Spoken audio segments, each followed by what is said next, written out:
Okay, hi everyone. I'd like to introduce our hosts for today. So firstly, there's Chris, there's myself, Dylan, Jacob, and Jess. And I'll just quickly explain the main premise behind ORCAH. So online robotics competition at home, otherwise known as ORCAH, is a student-led organization hosting unofficial scrimmages coming up to Vexworlds 2021.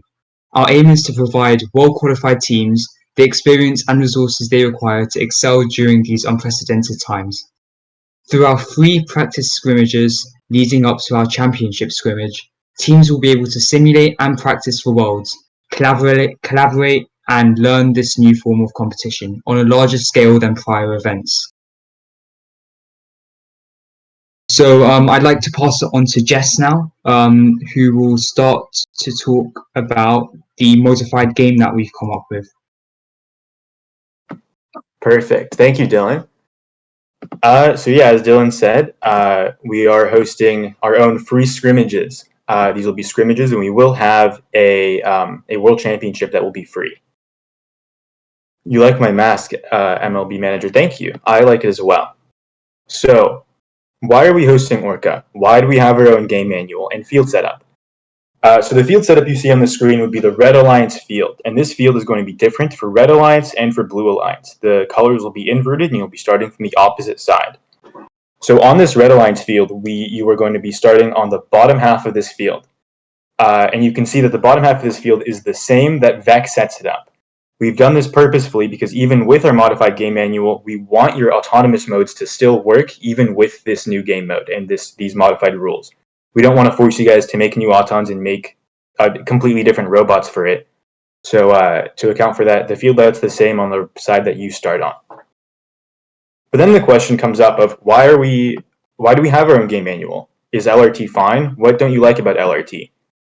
And when I say LRT, I'm referring to what RECF has come up with. We have a few issues with it, and in our opinion, make the game less enjoyable to play and watch. One of the things we kind of don't like about it is the alliance dependence. In a real tournament, both alliances are working together to go against two other robots that are on the same field.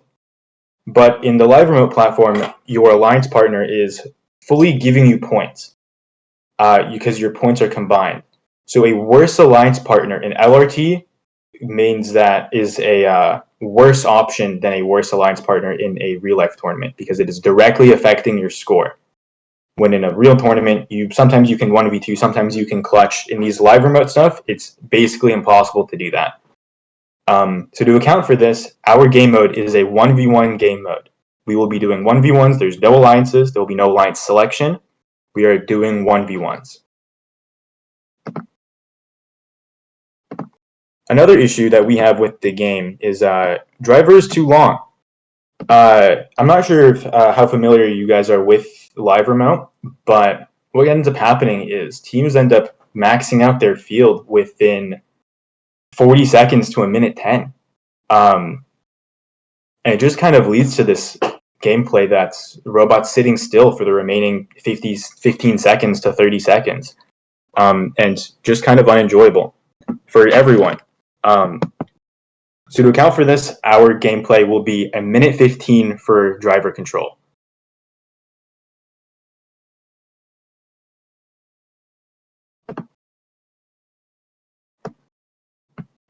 In live remote, on top of being a 1 minute 45 game mode, there's also only 10 balls on the field, where there's, I think, 29 balls in play, and 10 balls start not in goals, which means you have you have 2 minutes to score 10 balls.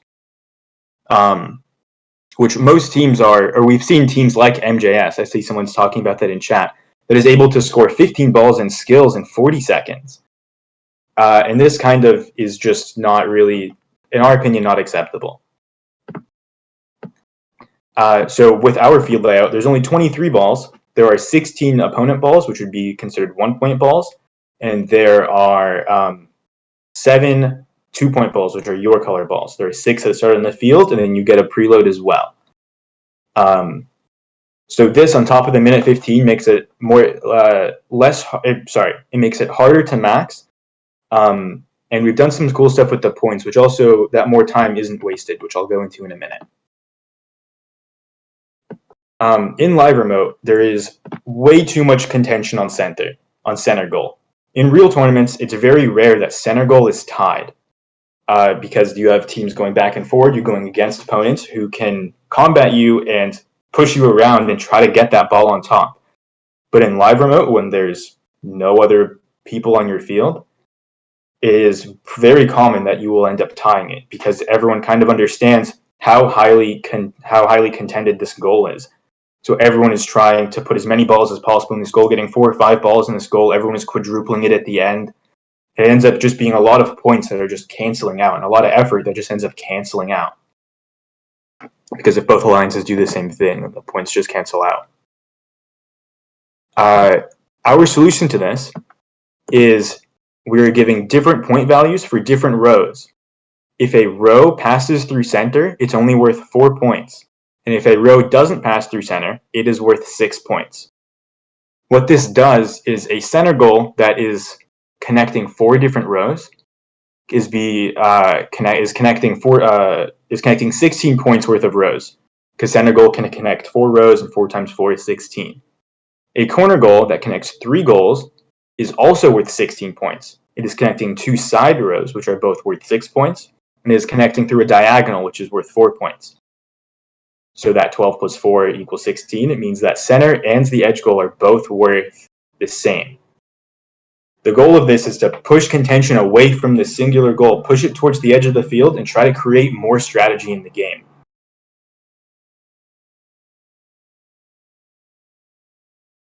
There was a question in the Google form about maxing the field. And this is important because, again, we've seen teams like MJS who are able to completely clear their field in skills in 40 seconds, and they've probably done less than that in practice. So our solution to this is make it so you have to look at your opponent's field. In match, you are going to be basically required to look at your opponent's field, look at what your opponent is doing, and make adjustments on your field to account for that. There is not one set way to win this game. There's multiple ways to win this game, and they all beat each other. We've been calling this a rock, paper, scissors effect, but there are a lot of ways to win this game, and there's a lot of ways to lose this game. And you really have to be mindful of what your opponent is doing. And this is also something that's pretty different to live remote, because in live remote, you do your one scenario, and you kind of just win, and it comes down to Auton. We've also changed Auton to be worth 3 points instead of 6, but that is less of a factor than the rest of it. Okay, so if you guys have any questions, that was a lot. If you guys have any questions about the game, please ask it in the YouTube chat or ask it in the community forum on our website. We will get to them at the end.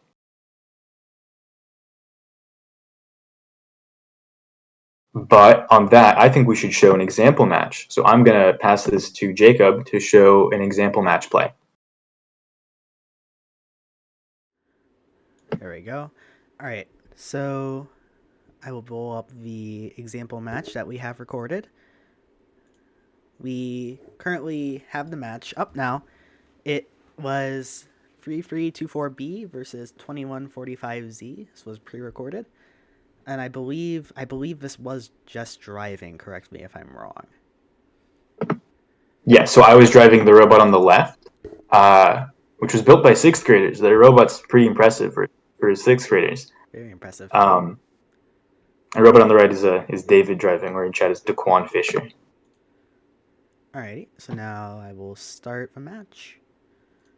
So here we start with Auton. As you can see, like just mentioned, we don't need to change any of the autonomous programs in order to have one for ORCAH matches. So now the autonomous has concluded, and I believe the score is shown at the end of the match. So now... Yes, and we didn't end up showing the who won Auton, but it ended up being Blue that won Auton, because Blue ended up getting their home row, while me on red did not get my home row, but I got an extra ball in center, but that was worth less than their row. Exactly.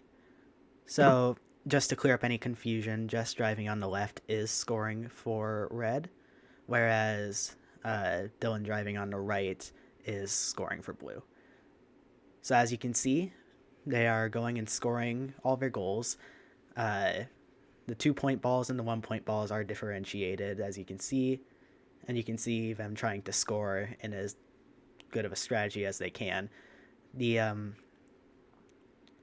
strategies being used definitely are very important. I believe both teams did have people spotting for them in order to maximize their strategies in order to hopefully take the match.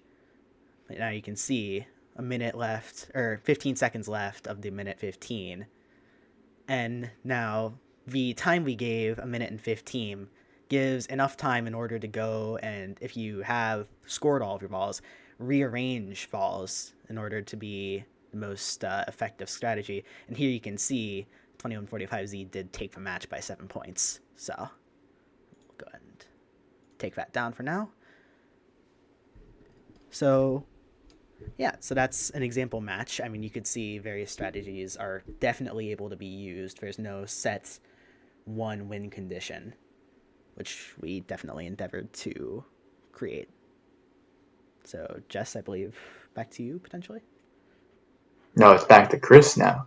Yes, back to Chris. So Chris went and put together a video explaining our custom scoring app, which he created, which I will also pull up.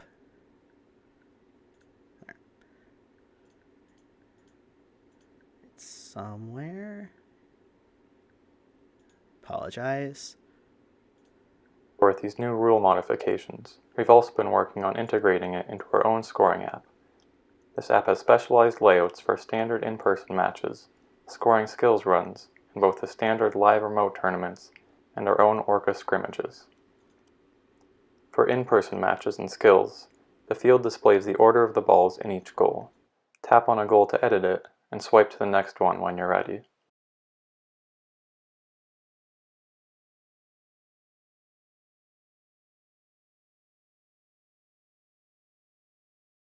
Once you're done scoring and ready to move on to the next match, you can either reset it to the starting layout or clear all the goals if needed.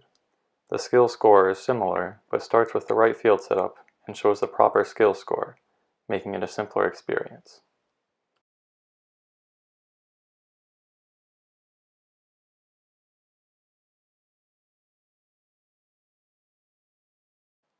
For both the live remote tournament matches and ORCAH matches, goal ownership is determined by the amount of points in a goal, and the app makes it simple to compare those scores. To edit goals, you can either edit the goals for one field at a time and pick which goals are doubled, or pick a specific goal position and edit all 4 of its corresponding goals at once.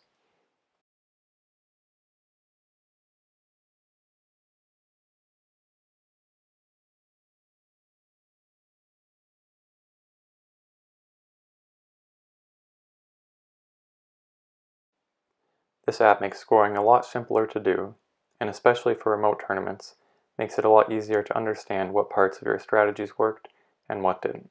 The app is planned to be released in a week or 2, and yes, it will be free. It'll be compatible with both iOS and Android devices, and there will also be a specialized desktop version.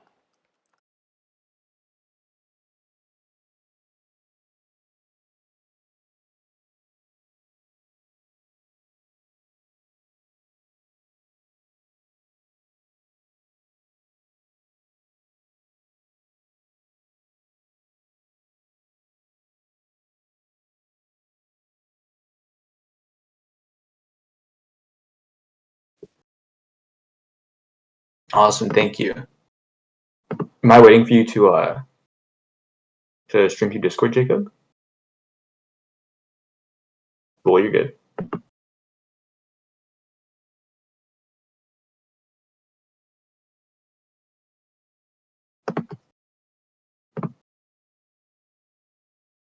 Perfect.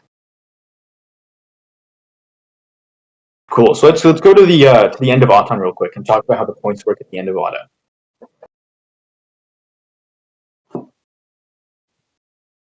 Reset that. All right, perfect. So the end of Autonomous It's right here. There. So I realized that I never discussed how goal ownership works. So goal ownership is point-based. Your color balls are worth 2 points, while your opponent's color balls are worth 1 point. So on the red field, all of the red balls are worth 2 points, all of the blue balls are worth 1 point. Well, on the blue field, it is flipped. All of the blue points are worth 2 points, all of the red balls are worth 1 point. So what does this mean? Goal ownership is based off of who has more points in that goal. On the red field, the farthest home row is goal A. On the blue field, the farthest goal you can see is goal A. So if I have more points in that goal than if Red Alliance has more points in that goal than Blue Alliance, then Red Alliance owns that goal.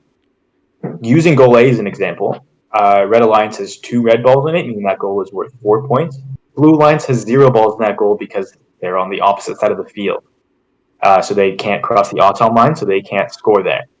That means that goal A is owned by Red Alliance. What's happened here at the end of this autonomous mode is Blue Alliance owns their home row. They have added a ball to each of the goals, while Red Alliance did not. Red Alliance only has balls in the 2 corners of the home row and not in the center of the home row, meaning that center goal is tied because the field starts with balls in that goal, and that is tied. The center home row line, sorry.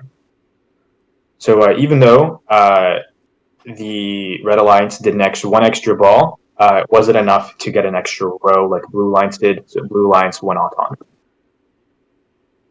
Alright, so I'll just continue on through the match, and I can pause and provide commentary as needed.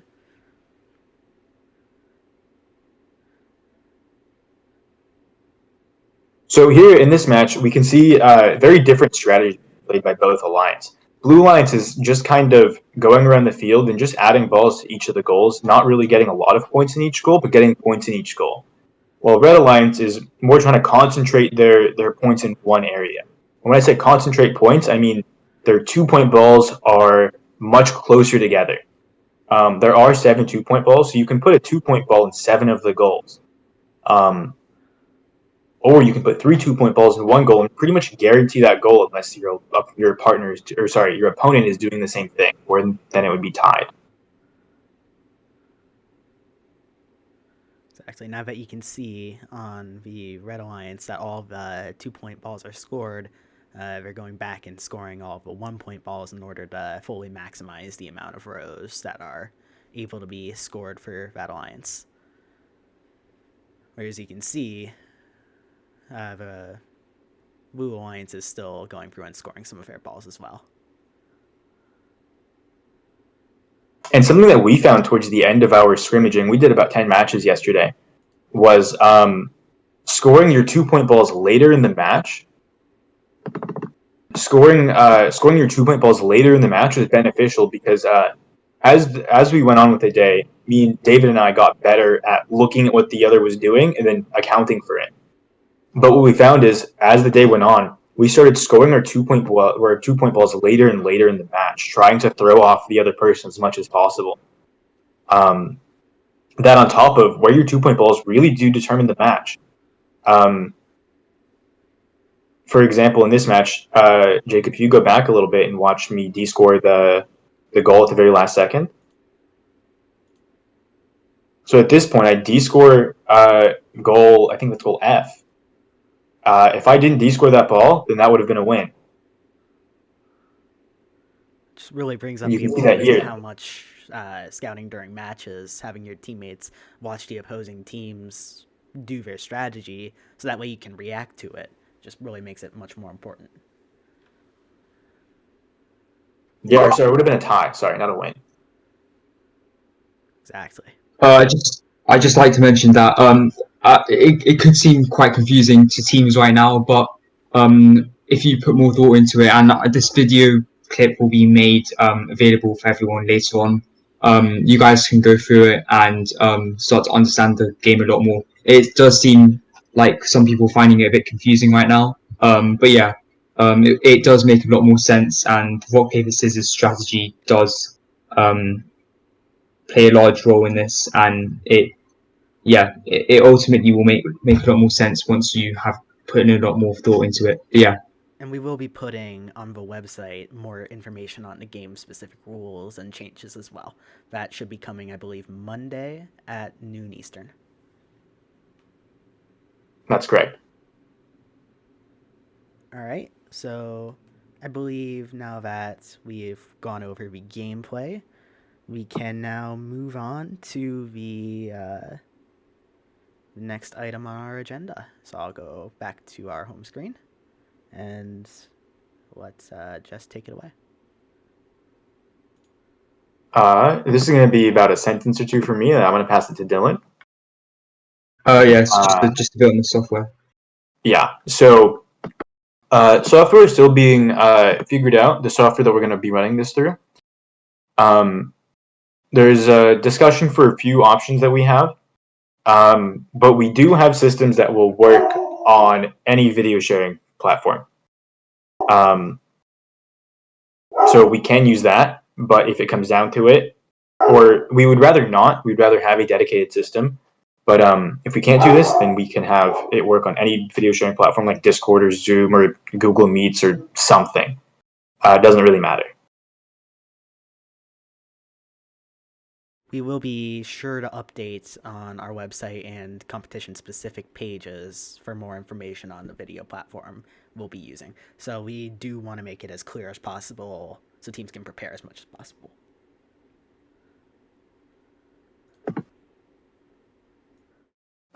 Cool. So I'll pass it to Dylan to talk about our first tournament or I'll let him discuss that.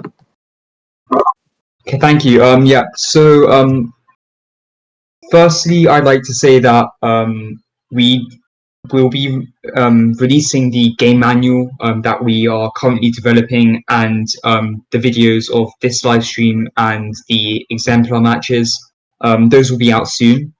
But we are having a competition just to test everything, test the game, test the software, and to see if there's anything for improvement. That's going to be on the 28th February. It's invitation only at the moment, but we will be hosting future scrimmages coming up to Worlds, and they will be more often.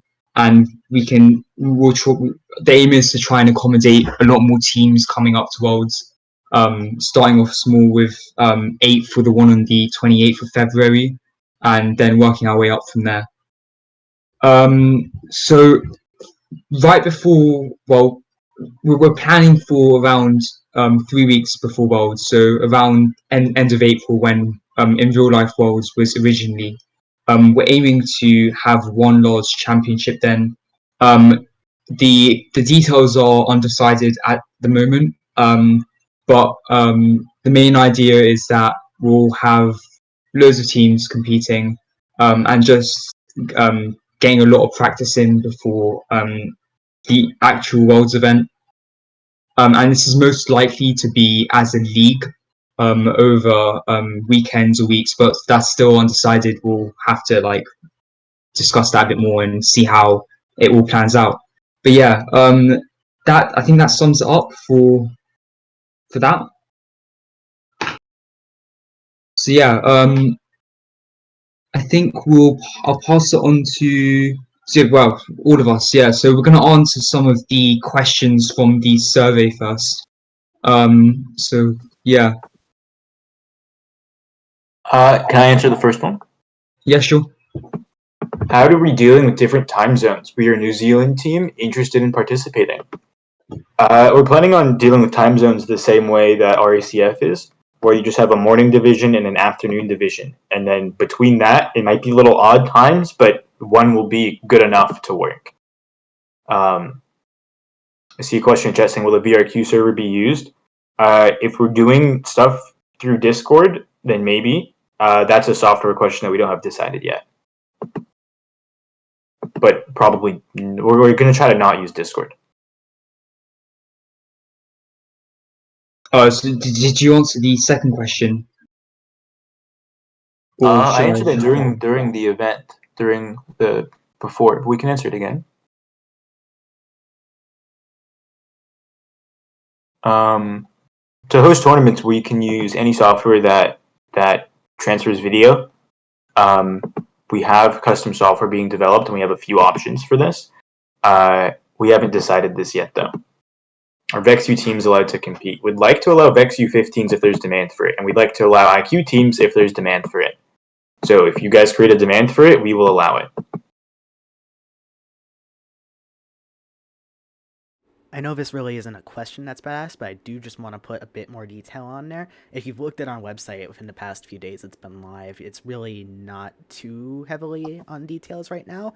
We plan on adding a few more pages coming Monday at noon Eastern, as I mentioned, with a bit more detail on events, team registration, which is something we may want to cover, as well as events and the game rules. So I probably covered something more than once, but that's fine. So team registration, generally how that's going to work, we do want to provide a more serious face for ORCAH. So we do require a mentor or 18 plus person to fill out the form in order to register your team.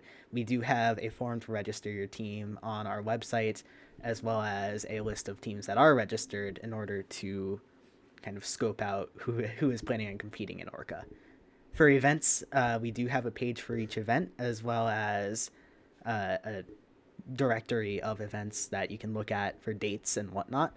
Each event page will have a team list, as well as a place to register your team. And all events we are planning on being free. So just wanted to clarify that just a bit. And for any more questions? Someone said, I'm concerned that this will cause issues with the video quality. It may be hard for some teams to see their opponent's screen. Is there any... Yeah, so in terms of that, we will be having a screen up similar to the way that live remote tournaments is currently being done. Video quality shouldn't be an issue. We're trying to look for and develop a software where it shouldn't be a problem. But yeah, if it's going to be similar to how LRT is, that kind of setup. But it will, as you said, it does require teams to utilize the screen a lot more than is currently. But yeah, that's just something that's going to have to, that we think will play a larger role, even coming up for Worlds. I have a few that I'd like to answer. I have two. So the first one, will there be reds? Yes, if you win a tournament, a skills tournament, or a live remote, or one of our scrimmages, you will get an award. I don't know if they'll be red, but they will be an award. And our championship scrimmage will have championship awards. And will there be skills? Yes, we'll be running skills and tournaments simultaneously. And at our world championship, we will, or sorry, at our championship scrimmage, we will be crowning a skills champion and a tournament champion.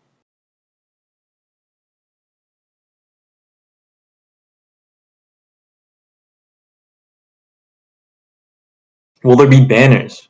Possibly. I'm not opposed to it.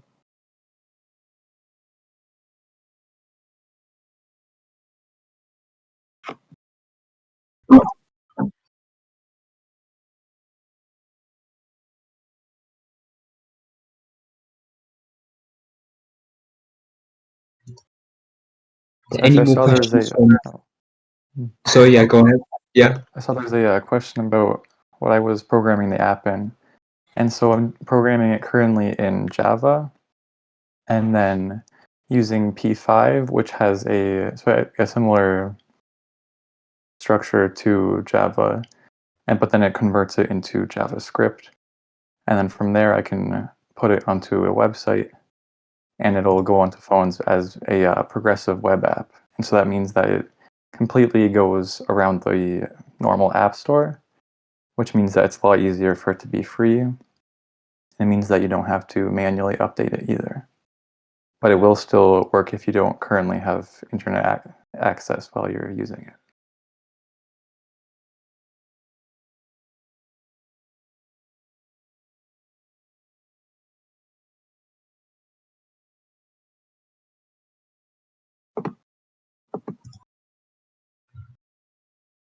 I'd like to clarify something as well. We went through this a lot faster than we thought we would, just because we're not actually changing that much. A lot of this is already systems that exist in Live Remote, or very similar to systems that exist in Live Remote and current skills events. The biggest difference is the game rules, and that's what's taking the most of our times today. Is ORCAH skills any different? No. But yeah, this is going to be very similar, but the only difference is being how gameplay is actually done. This will all be free. That's another difference. It'll be free. You don't have to pay for registration or tournament registration.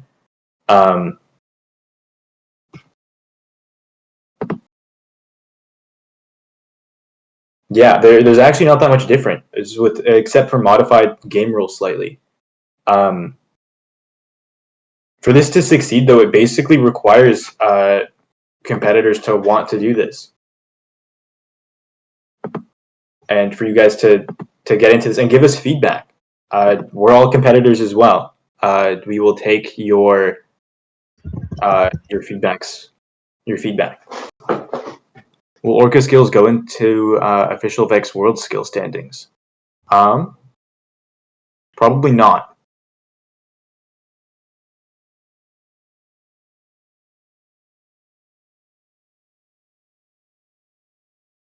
Because with RECF's World, it's a $495 to decide between skills or championship.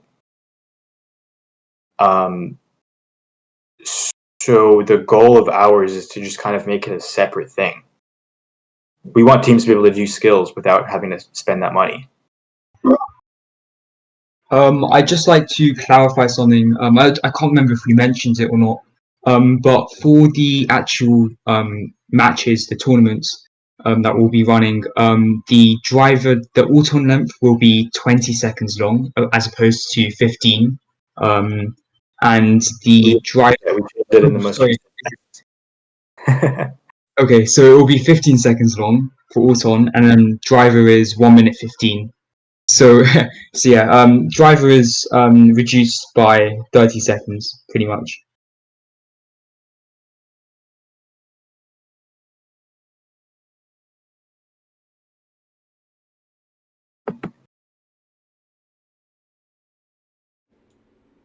Yes, and we can have our skills leaderboard on our own. I do see a question about how inspection is going to be handled. That will be probably decided closer to tournament dates, but I don't foresee it being that much different than how it is with Live Remote. Correct me if I'm wrong. No, that's exactly correct. And if someone wants to explain how that works, someone should. Or if no one wants to, I will. Everyone muted. Okay. So how inspection currently works at these remote events is usually you log on the night before to a Zoom. You measure your sizing tool with a tape measure, and then you go through. You measure your sizing tool with a tape measure. You size your robot. You count your motors. You go through all of it, just like you would in a normal tournament. Yeah, and that just happens the night before, just to stop it from taking away time from the competition day. Oh, I see a question about if we'll be competing or not. So, Chris and Jess both compete in Vex U, which we haven't really developed yet. But Jacob and I, we both compete in VRC as high school students. So we will be competing during the events, as well as helping run it.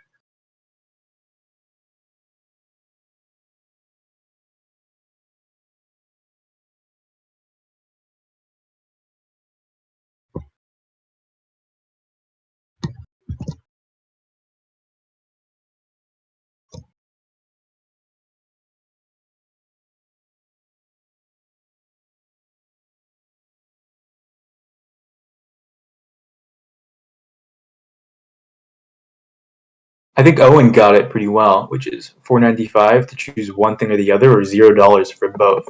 That was our goal. And then on top of that, we figured that we would change the game up a little bit into our issues with the game.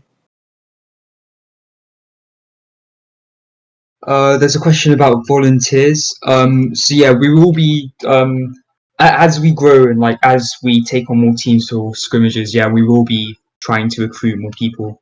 But yeah, we'll have applications for that later on, and we'll be notifying through social media, Vex forum as well of when that is. I do want to reiterate quickly, all information will be central on our website in addition to being posted on these Instagram and Vex forum platforms, and as well as Discord. So the website is definitely the best place to stay updated on ORCAH events and rules, announcements, and the like.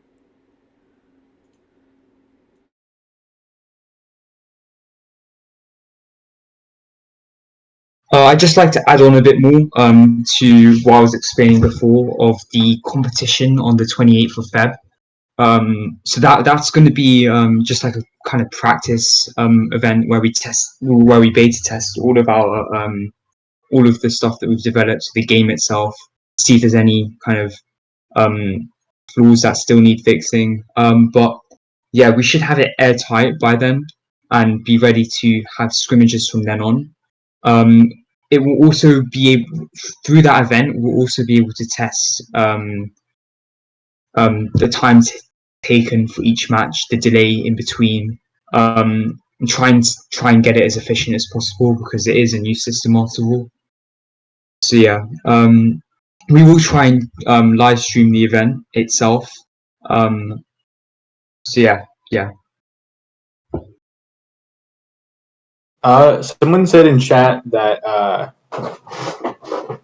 that what RACF is doing is looking pretty poor compared to what we're doing. I'm going to disagree. RACF has a lot more funding and manpower around what they're doing. I'm sure that their event is going to be much better run than what we're doing. And I think all of us in ORCAH will agree with that. Yeah, 100%. But our goal isn't to create a better run event. Our goal is to allow more teams to compete. And then in the process, make the game a little nicer, or what we feel is a little nicer. Yes, Lexan limit will still exist. We're not changing any of the robot rules, only the game rules. Do you need to label the goals? So each team's going to have their field layout the same. I think Jess can explain a little bit more on that. I'd want to pull up a picture real quick, but yeah. Jacob, if I pull up a picture, can you pull it up on stream?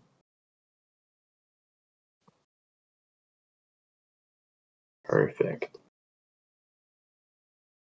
That's January of the wrong year. Sorry. I'll just answer some of the other questions in the meantime. So will there be judged awards or is it just matches and skills? We'll just be having matches and skills. But yeah, as Boots said in chat, we will consider judged awards. But we're looking to crown one skills champion and one tournament champion. I can't remember if this was mentioned before, but we will be doing 1v1s as opposed to 2v2s. So yeah. And someone asked if there's the same rules with cameras. Yeah, so overall we will be having, you'll need a webcam, most likely similar mounting, and good quality, so over 720p probably. But we will try and confirm that within the game manual itself.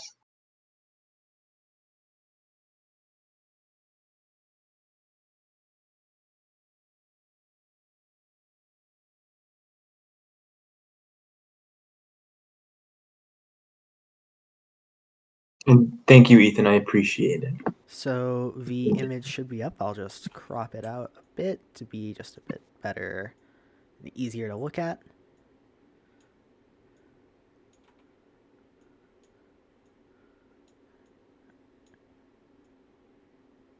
Perfect. All right. Just to you. Cool. So what really matters is that the goals are, this is what RACF requires as well. What really matters is that the goals are labeled with the same letters.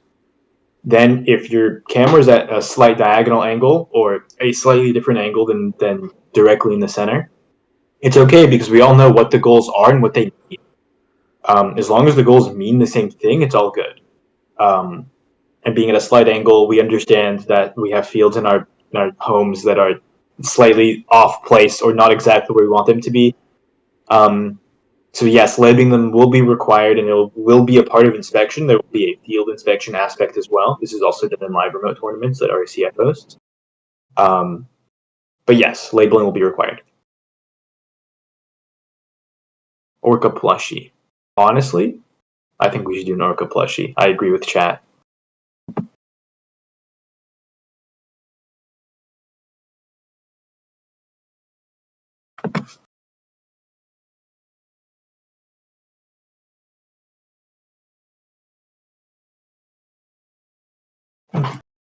Kieran asks, can I be crowned the killer whale? I'm okay with that.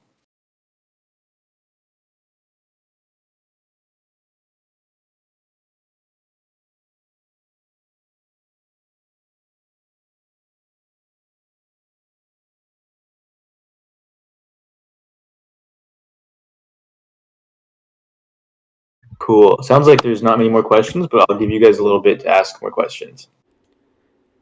And after the stream is over, we will have the Q&A form up on the website. So serious questions, please, will be accepted through there, which we can post on our website.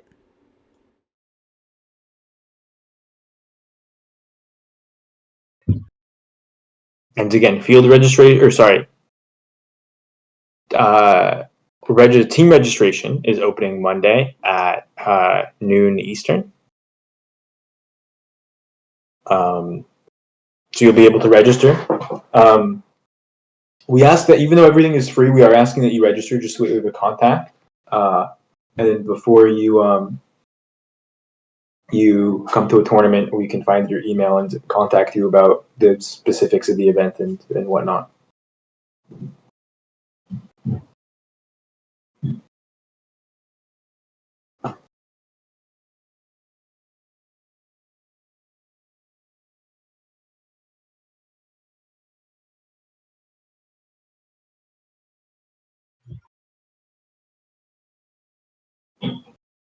Someone is asking, who's the hottest robotics org? What do we think about that? I'm gonna have to go with 21. I mean, I'll take it. I'm gonna have to go with 5225.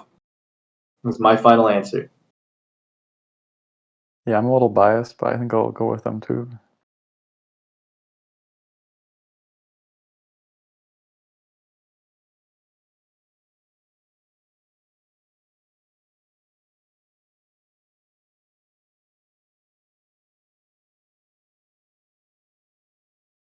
Orca VexU. We'd like to allow VexU 15s to compete, and middle and high school will probably be combined. Just because I don't think there'll be a big enough demand to validate separating them. If the demand is big enough to separate them, then we will. But yeah, we'd like to allow VexU 15s to compete with middle and high school teams. That'd be pretty cool, I think. If there's demand, of course, but.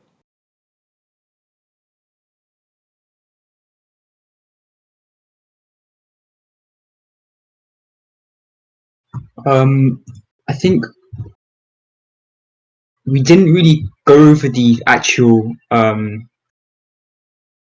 setup beforehand. That would be similar to how it's done currently. But there will be a few more changes that will stay in the game manual. So yeah, everything to do with build setup, game rules, definitions, that will all be in the game manual, and that will be out soon. Yes, and then the order of priority will be the Vex game manual will define something. If the Vex Q&A overrides that, then that's the answer. If our game manual defines the same word again, then that's the current thing that you guys are listening to. And if our Q&A overrules our game manual, then the Q&A becomes what you guys are listening. Are you reading a game manual? Yes. We're just adding an appendix, basically. Redefining some of the terms slightly, redoing scoring a little bit. Redoing the tournament section to allow for a loser's bracket and a best of 3 finals. So it will be best of 1 with a loser's bracket, and then finals will be best of 3. What about 3D printing and motor limit? So again, that will just have that. There's 3D printing won't be allowed in high school, middle school, and motor limit will stay as 8. So we aren't changing any of those kinds of rules. We're just changing, not changing, just modifying slightly the actual game itself. Oh, we should probably discuss so on the practice day, we are having for limbs. We're having a best of 3, and a losers bracket. We found that was most fair in terms of getting everyone to compete. So yeah, there will be 1v1 qualification matches, and then at the end of that, there'll be a losers bracket with a best of 3 to wrap it all off.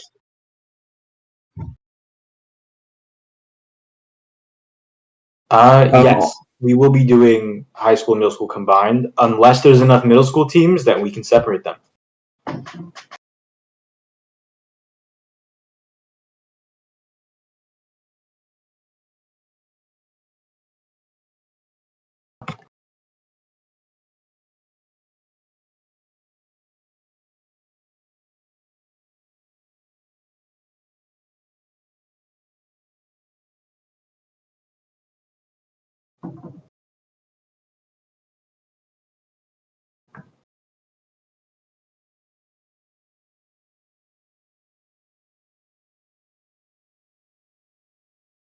Cool. So if you guys have any more questions, ask them. We'll probably give it a few more minutes, then I think we're gonna be good.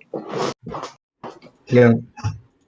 And just to talk a bit about more of a ball placement, if you're looking at the picture of the field we have on the screen, this is set up for the Red Alliance. So you see there's 1 red ball with 2-point in front of each goal, as well as the 2 in the center and 1 additional preload. Whereas the other 1-point balls are scattered around the field. In each of the side goals, there are 2 1-point balls, and the corner goals are empty of balls, as is the center. So just to clarify the field setup a bit more, although this will be in the rule book that we'll be releasing in a few days.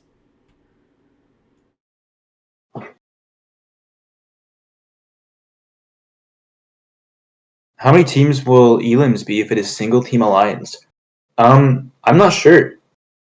This is something we kind of have to play with. It just kind of depends on how long it'll take. Because with 8 teams running double eliminations, you have more matches. I think it's still less matches than 16, but still. Probably going to start out with 8 and then work from there, add or adjust, depending on how fast that goes. There's a question on how many teams do we expect. So for our first practice scrimmage on the 28th, we are having 8 teams compete, but by Worlds, ultimately our aim would be around 40 teams, but that again depends on demand. It's like we'd like a minimum of 40 teams competing. So yeah.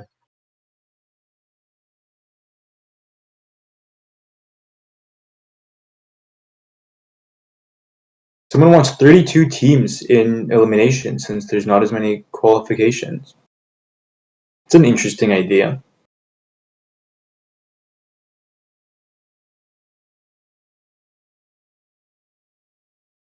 Limbs would take a long time then as well. I wonder how many qualifications you have to remove to make that like a balanced trade-off, though.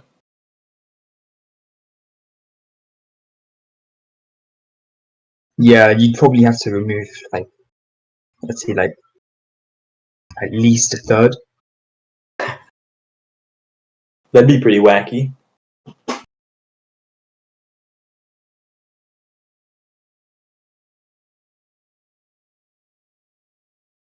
So yeah, I see someone mention that saying there won't be anyone to carry me. So yeah, this game is 1v1s, which is more independent.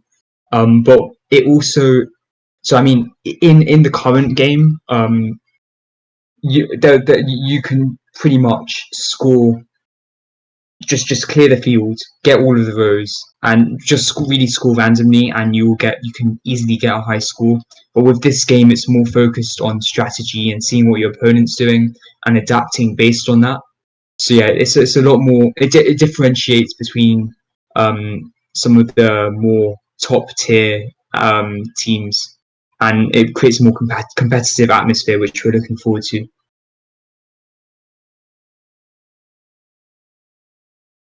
I've been getting yelled at the ORCAH team this entire time because no one has told anyone to like and subscribe and hit the bell. So guys, like and subscribe, hit the notification bell. Now, Cole, you can stop asking. I've done it.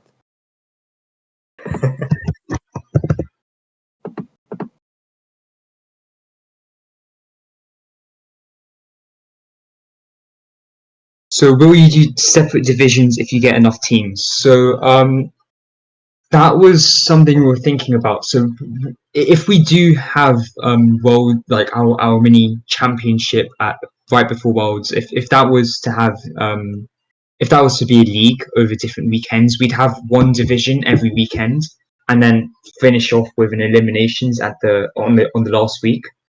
But it again, it depends on how many teams we have as well. So yeah, we will come around to confirming that nearer to the time. Which one of the hosts is on ORCAH? So all of us are on ORCAH. Yeah.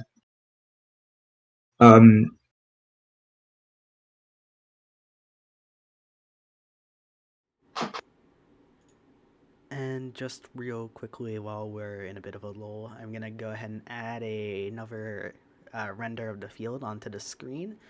Thank you for rendering these boots, but I will go ahead and add that now.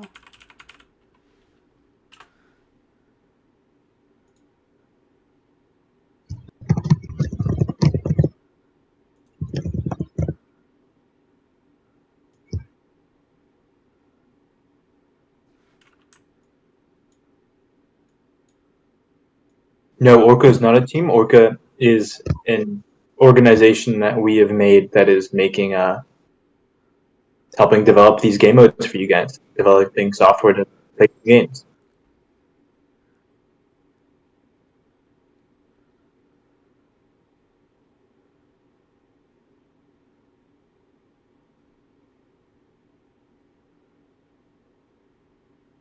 Oh wow, we got X-Robo in the chat. That's excited for ORCAH. That's great. Yeah, we're just as excited as well. Thank you, X-Robo. I've heard a lot about your work, and I've heard it's pretty fantastic.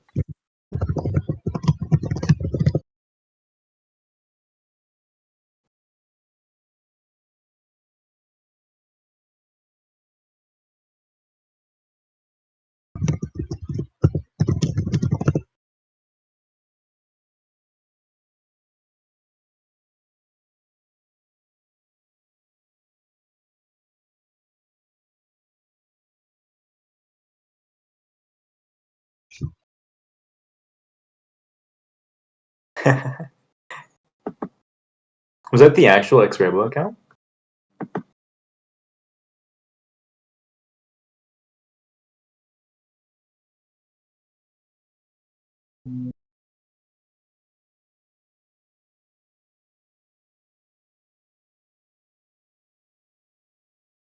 Just trying to have a look if there are any more questions. Have we been keeping up with the sheet? There's Yeah, I'm 41 responses now. Yeah, a lot of them are unrelated. Yep. Yeah.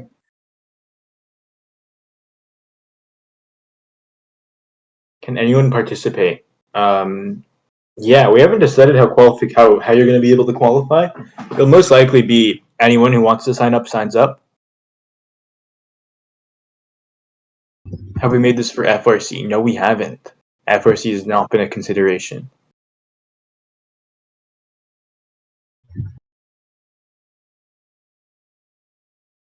Is university 15 inches possibly?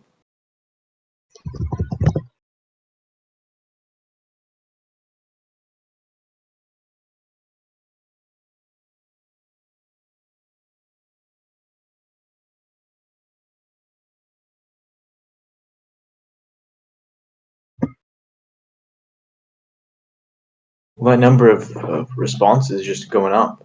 So, On the Google Forms. yep, it's 42 now. Jess, whoever wins, do they get easy leaks? No, the winner of this tournament does not get easy leaks.